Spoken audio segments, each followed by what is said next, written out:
nang nialay si Isak, ang korderong nagliligtas, ang mananang nagsilikas. Gusto naming mapagmahal kami iyong kaawaan, gawing dapat makinabang kapag kaing iyong alay. Hanggang langit ay makamtan, magagawa mo ang lahat upang tanan ay maligtas. Pagkain mo sa iyang hapag, lahat kami iyong alaga. Kabuhay mo walang wakas.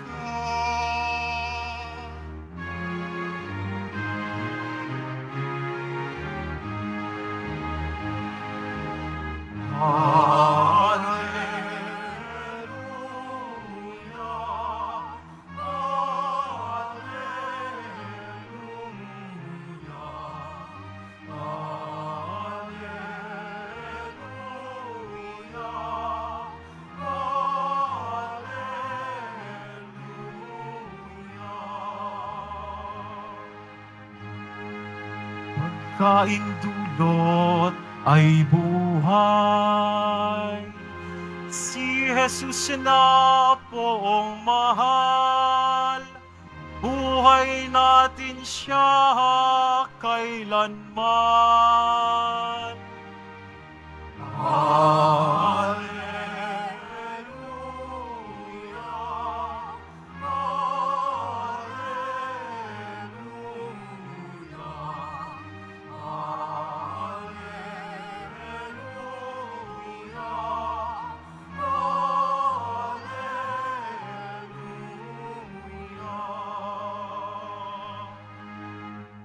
Sumainyo ang Panginoon. At sumaiyo rin. Ang mabuting balita ng Panginoon ayon kay San Marcos. Papuri sa iyo, Panginoon.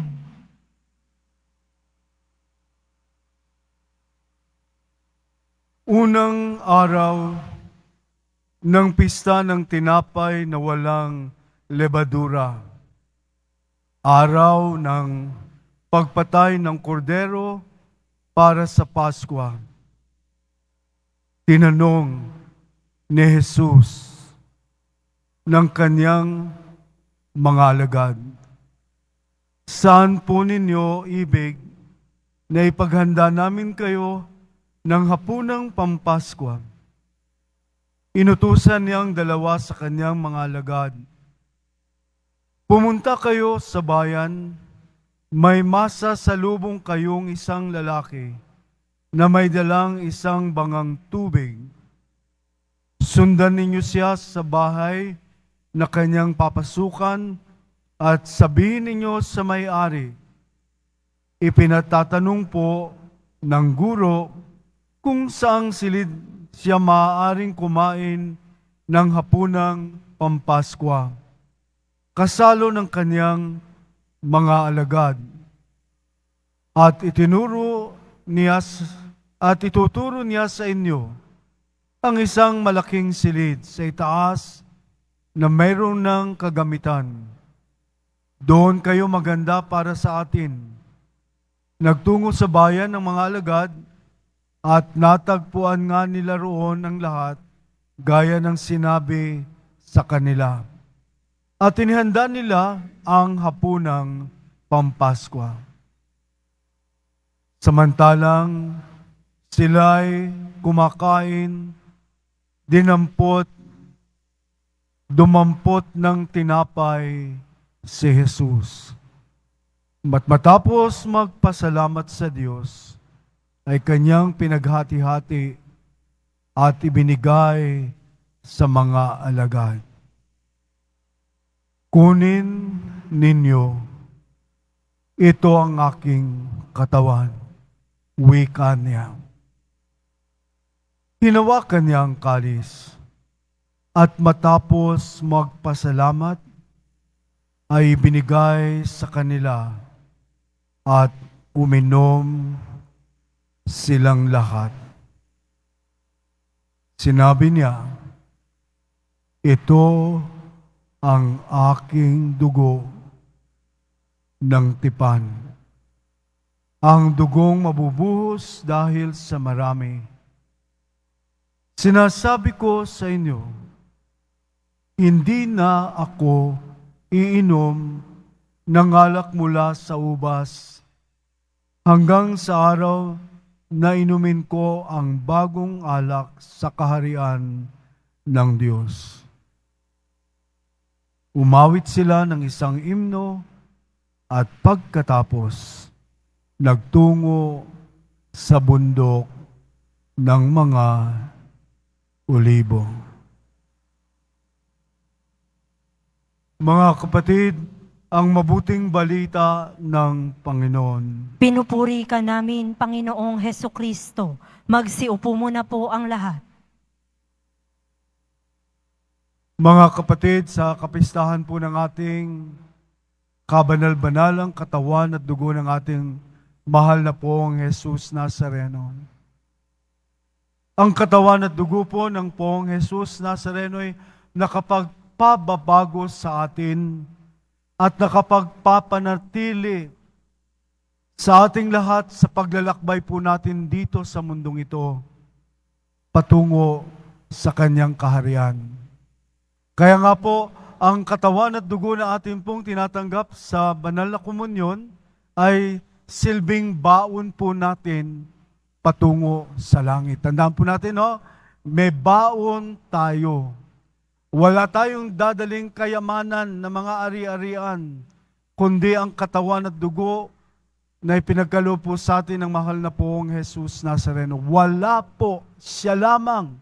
Kaya sinasabing tayo'y maligtas, iligtas tayo, nawa ang katawan at dugo ng ating poong Jesus Nazareno maghatid sa atin sa buhay na walang hanggan. Nadinig po natin ang ating mga pagbasa sa solemnity ng mas kabanal-banalang katawan at dugo po ng ating poong Hesukristo at kung paano po ang ating narinig ngayon ng dugo bilang sakripisyo po ang pagdiriwang ng mga salita ng konsagrasyon. Nadinig po natin ang unang pagbasa sa lumang tipan na si Moises, na kung paano noon ginagawa ang pagtitipan. Pag sinabing pagtitipan, muling idinuduktong ang tao sa Diyos. At sa pamamagitan po ng mga hayop na pinatay at ang dugo na siyang iminiwisik sa tao bilang tanda ng pagtitipan at higit sa lahat ang paglilinis sa kasalanan. Dugo po ang iminiwisik ni Moises upang maibuo ang pagtitipang ito at ang pagtatanggal sa mga kasalanan. So yun po, sa unang panahon, habang naghihintay sa lumang tipan, ang inaasahan at sa ating pong ikalawang pagbasa ay narinig natin na ang dugong dumanak sa ating pong Jesus Nazareno, ang siyang nakapagbibigay buhay sa atin at kapatawaran sa mga kasalanan at buhay na walang hanggan. Kaya po, sinasabi po, sa atin po yung pagwiwisik din ng tubig. Kaya't minsan po, ang holy water na winiwisik sa atin ay tanda rin ng paglilinis ng ating mga kasalanan. Bagamat ang higit sa lahat ng paglilinis ng ating mga kasalanan ay sa sakramento ng kumpisal. Ibinubuhos ng Panginoong Jesus Nazareno. Sa tuwing tayo'y luluhod at hihingi tayo ng tawad at aangkin natin ang ating mga kasalanan at ating pagsisisihan at maririnig natin ang salita na ika'y pinapatawad ko sa iyong mga kasalanan. Konkreto, ang dugo ng Poong Jesus Nazareno ay naririyan sa kumpisalan upang hugasan tayo sa mga kasalanang ating inihihingi ng tawad at ating tinatanggap ang kapatawaran ng Diyos upang tayo ay magkaroon ng buhay na walang hanggan. Kaya nga po, yung mga hindi pa nagkukumpisal dito, First Friday, itong linggong darating po, sa mga hindi pa po nagkukumpisal dito, inabot na po kayo ng 30, 40, 30 years, 50 years. Naku, bumalik po kayo. Meron po rin kumpisalan dito umaga at hapon po. Huwag niyo pong patagalin. Huwag po ninyong hayaan na ang mga kasalanan natin na hindi po natin maihingi ng tawad. Huwag po, ang mga Katoliko po ay nananalig at naniniwala ng kapangyarihan po ng sakramento ng kumpisal. Ang pagpapadaloy po ng dugo alang-alang sa atin ay magaganap po sa sakramento ng kumpisal o oras na tayo po'y nagpakumbaba sa ating sarili na ako'y makasalanan, na nangangailangan akong hugasan ng dugo ng ating Poong Jesus Nazareno. Huwag po tayong magmamatigas, sabihin, wala akong kasalanan, bakit ako mangungumpisal? Hindi po sa Diyos yan, kay Satanas po yan. Huwag tayo magpaalipin kay Satanas, na tayo'y lilinlangin, mga pagkakataon na nahihiya tayo sa ating mga kasalanan, mga kapalpakan, mga kasalanan na gawa natin, tapos nahihiya tayo magsabi sa Diyos.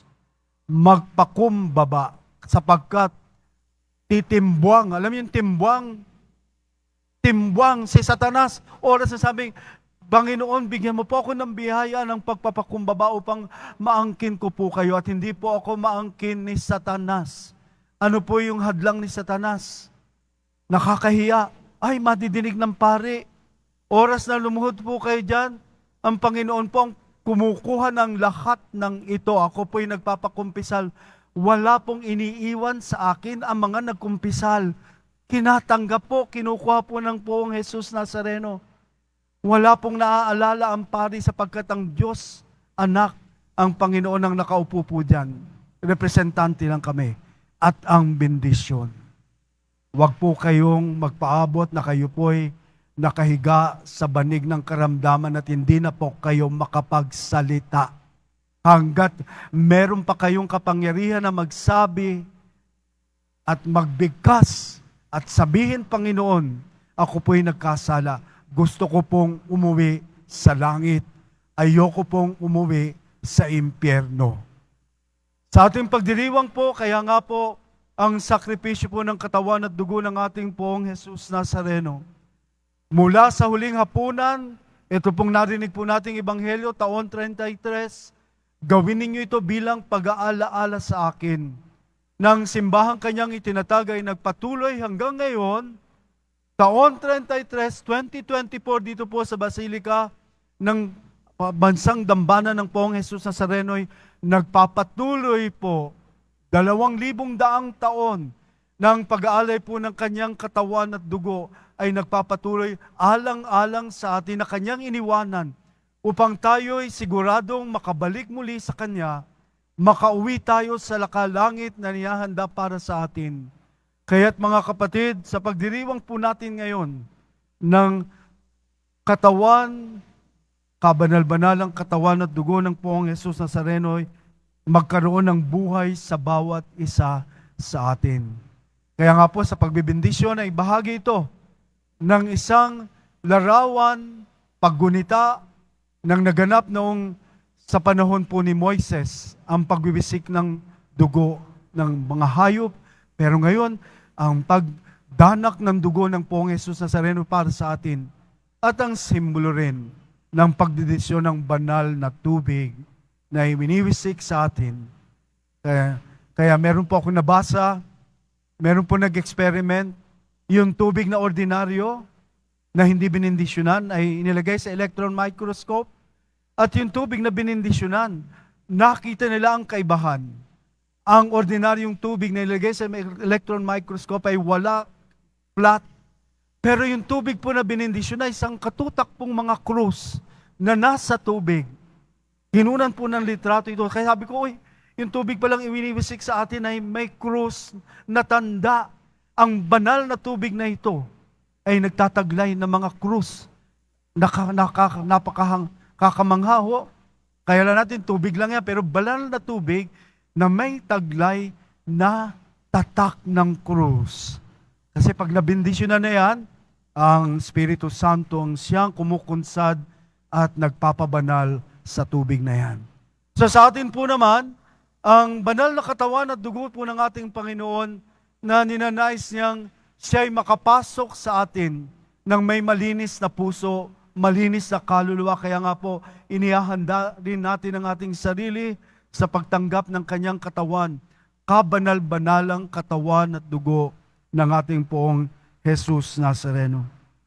Anong mga emphasis o mga pagbibigay diin ng paghahanda sa ating panahon po ngayon bilang mga Katoliko, na kung saan ang misteryo ng kaligtasan ng ating poong Jesus Nazareno na bigayang idinudulot sa atin ay patuloy na paghahanda para saan?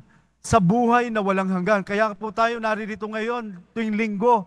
Tayo po inihahanda para sa buhay na walang hanggan. Hindi lang tayo pumupunta dito dahil may hinihingi tayo para sa ating mga sarili. Na tuwing tayo magtitipon po sa palibot ng banal na altar na ito, bawat isa po sa atin ay inihahanda para sa buhay na walang hanggan. Hindi po tayo mananatiling buhay dito sa mundo at may panahon na matatapos po ang ating buhay ng katawan at mabubuhay ang kaluluwa natin na siyang patutungo sa kalangitan, sa kaharian ng ating poong Jesus Nazareno. Kaya nga po, tuwing linggo, tayo'y naririto, inihahanda po tayo ng poong Jesus Nazareno para sa buhay na walang hanggan. Tandaan po natin yan, hindi lang tayo basta nagsisimba. Ito'y inihahanda sa bawat isa sa atin. Kasama kami, mga pare, madre, at lahat ng mga naglilingkuran sa simbahan, ay inihahanda ang bawat isa sa atin para sa buhay na walang hanggan sa pamamagitan po ng kanyang katawan at dugo. Kaya't mahalaga po sa bawat isa sa atin, hindi po ordinaryong tinapay ang tinatanggap natin. Oras na masabi ng pare, ito ang aking katawan, ito ang aking dugo. Nariyan na ang pagkunsad ng konsagrasyon na ito ay tunay na katawan at ito ay tunay na dugo. Kaya nga po sa Miracle of Lanciano, 100 taon nang nakararaan, ang milagro ng isang nagdiriwang na pare na pinagdudahan niya habang siya'y nagmimisa, ang ostya sa loob ng 1,900 years ay naroon ng laman ng mismo doon sa ostya at naroon ang bahagi ng tinapay. In-examine po ito ng mga scientists ng iba't ibang mga relihiyon, inilagay, ni-research, at pinasok sa electron microscope. Ang sabi ng mga pathologists, mga eksperto, ang laman na kanilang nakita doon ay myocardium flesh. Ano ba ibig sabihin ng myocardium flesh? Ito ay bahagi ng puso. At nang-examine po nila ang coagulated blood type AB. Kaya po lahat po ng Eucharistic miracle mula noong taon, 2,000 taon na po nakakaraan. Consistent po ang lahat ng mga pag-examine ng Eucharistic miracles. Myocardium flesh. Buhay. Tumitibok. Ang pinaka-recent po ay sa Mexico, ang Eucharistic miracle na pinagtatakahan nila, pinaghati-hati po at binigay sa iba't ibang mga scientists na hindi sila makapaniwala na tumitibok. Ito po yung pinaka-latest, kung bubuksan po ninyo ang website, Eucharistic Miracle sa Mexico, ay tumitibok po ang kapirasong karne na myocardium flesh. Ito'y laman galing sa puso. At ang coagulated blood ay buhay, lahat ng mga sangkap ng dugong yun ay naroon lahat at type AB. At ang nakapagtataka po ay mayroon silang nakitang nakatusok na sibat. Mula sa pagsipat nila, alam yung sipat? Electron microscope, may sipat. Nasipat nila na may tusok na palaso doon sa coagulated blood. Ibig sabihin, ang nagmarka sa panahon ng pagkabayubay sa krus ng Poong Jesus Nazareno ay naroon ang naganap sa Kalbaryo sa pagkabayubay niya sa krus nang siya'y sibatin sa kanyang tagiliran. Kaya't mga kapatid, kaya po paulit-ulit na sinasabi sa pagtanggap po ng katawan at dugo ng Panginoon, pagkabigay sa inyo ng pari, ay ikusubo agad, hindi po dadalin sapagkat malalapastangan po kapag dinadala ninyo, bit-bit, ay nalalaglag po mga crumbs yan at naaapakan po natin. Kaya sinasabing hindi po dapat bit-bitin. At ang pagkain po ay diretso sa bibig at kausapin ang Poong Jesus Nazareno. Isa pong bilin ng Poong Jesus Nazareno kay Saint Faustina. Sabi po ng Poong Jesus Nazareno, maraming tumatanggap sa aking katawan na parang kumain lang ng kung ano at hinihiling po ng Poong Jesus Nazareno sa pagtanggap ng kanyang katawan. Sabi po niya kay Saint Faustina Kowalska, na ako ay inyong kausapin. Ako ay inyong pakiramdaman sa pagtanggap ninyo ng aking katawan na papasok sa inyong buhay. Tahimik at pakiramdaman ang isang matinding pagmamalay ng presensya ng Diyos na may kaligayahan nating tinatanggap ang kanyang katawan at dugo. Hindi lang tayo basta kumain ng isang belekoy, wala lang kwentuhan sa tabi, mga kasama, bungis-ngisan, habang ang katawan ng Panginoon na nasa bibig, tumatapon, naaapakan. Kaya nga po, pag-aralan natin bilang mga Katoliko, bilang respeto, paggalang, sa kabanal-banalang katawan ng Poong Jesus Nazareno na ating tinatanggap ng may lalim, ng may pag-ibig, ng may siyang taglay sa kaibuturan ng puso natin na tayo naliligayahan ng pakiramdam na tinanggap ko ang ating Poong Jesus Nazareno sa kanyang katawan at dugo.